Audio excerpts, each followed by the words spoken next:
Hello, topic today, write each equation in slope-intercept form, and you may also be asked to identify slope and y-intercept. Two quick notes.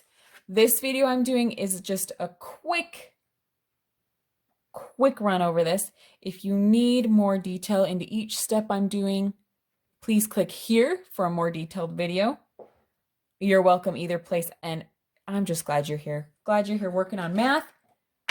And I hope you're as excited as I am. Okay, first of all, what's slope-intercept form? That's probably why you're here. You can't remember.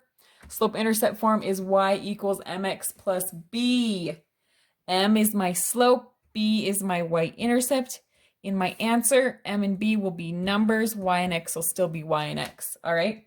So my whole goal is just to get y by itself.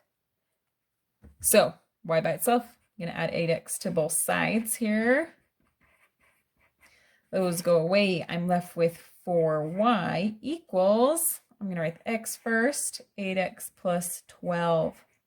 Now, I just got to get rid of that 4.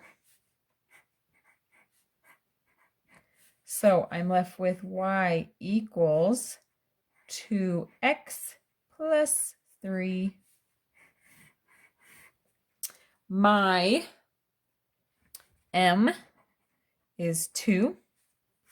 That's my slope. B is 3. That's my y-intercept. I don't know who chose M and B, but there you go. All right, that was 1. Here's number 2. We're going to throw a couple fractions in there. It'll be okay.